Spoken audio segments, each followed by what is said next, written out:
Hey guys, it's Alex, and I am here with what has been my most requested review, I think, that I've ever had on this channel, and that is The Night Circus by Erin Morgenstern. I read this actually several weeks ago now, in August, but it took me quite a while to actually film a video on this because I felt like I had a lot to unpack after reading it before I was capable of really talking about it. This is a historical fantasy novel set in the Victorian era, centered around two young magicians who were pitted against each other in a competition set around a circus. The book follows more the circus than the two specific magicians, which makes for a very interesting story. I would say that the circus is much more important than the two competing magicians, which is not necessarily a negative thing, but it is something that I think some people would struggle with, and it's something that I struggled with for quite a bit of this book. I wound up giving it 4 stars, which did somewhat surprise me, because for the first 50 pages, I really struggled. I found the shifting points of view, the shifting characters, the shifting timeline incredibly difficult to follow, and the fact that it was less about the plot and less about the characters than it was about the atmosphere of the circus. But I think somewhere around halfway through, I realized that I was thoroughly enjoying this. The writing was absolutely beautiful, and I am such a sucker for beautiful writing. The only complaint I had about the writing was that it was written in first person, which is just a personal thing that's often very difficult for me, and that's something that usually a writer has to overcome. I do like a lot of present tense stories, but it's always difficult for me to read. However, I do think that Erin Morgenstern did an absolutely lovely job with that. Her writing was just so stunning and like one of my favorite aspects of the book. And going in line with that, the way she wrote the circus was so lovely. This whole book was probably the most atmospheric thing I've ever read in my life, and that was definitely the best part of this story. If you're someone who really enjoys atmospheric fantasy, I would highly recommend this book because this is so well done in that regard. I don't want to gush too much about this just because most of what I have to say is just that it's beautiful and lovely and atmospheric, and I've already said that up front very clearly,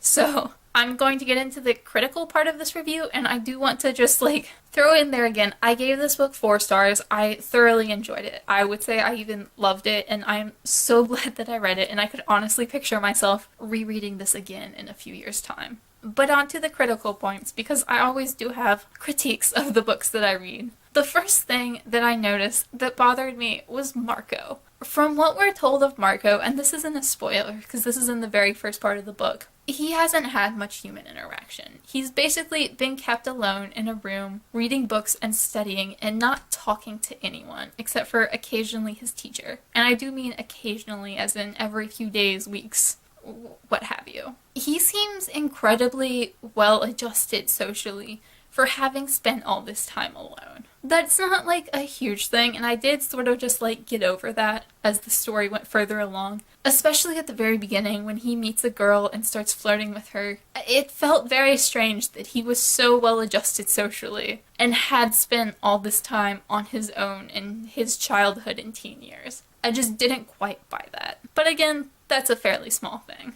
I had 2 fairly large issues with this book. Well, large to a degree. I did give it 4 stars and really loved it. But my first issue was the characters and their relationships. For me, they wound up feeling fairly flat.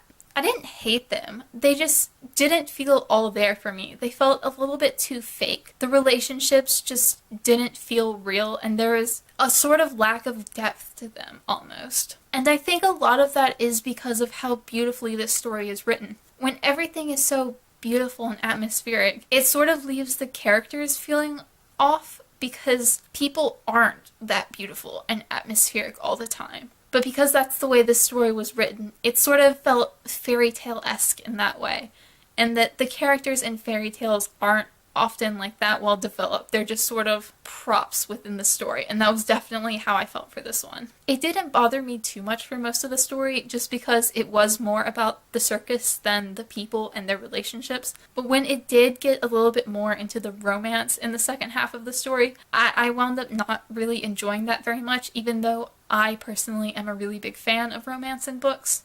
Just in this, it felt off, and I don't think it really added much to the story. The beauty of the writing just left the people feeling fake because it was too beautiful in a way, if that doesn't sound completely crazy. And my final issue was kind of that it was too artsy for me, and I don't know if this is just a personal issue or if this is something that a lot of people have kind of thought about this book, but it did feel like at times it was sort of artsy and convoluted for the sake of being artsy and convoluted. There were some choices that I really liked, but there were a lot that just seemed like it didn't need to be that difficult to understand.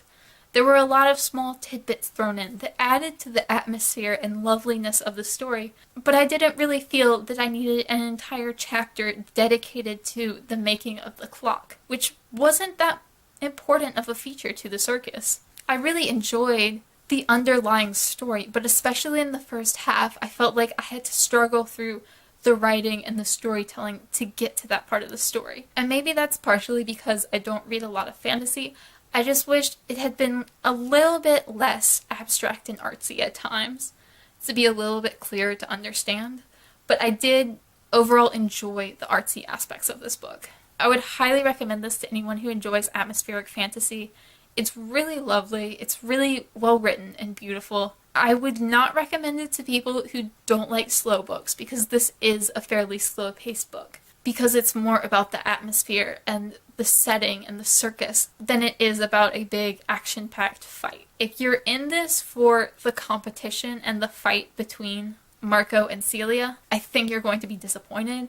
But if you're in this for the beautiful storytelling, the beautiful writing, and the atmosphere, I think you're really going to enjoy it.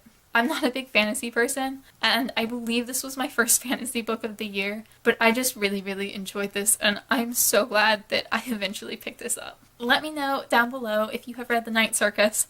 I feel like most people who follow me have, just based on the number of comments of people who've said they've been so excited to see this review. I'd really love to have conversations down in the comments with you about what you thought and if you agreed or disagreed with me. You guys know that's one of my favorite parts of BookTube.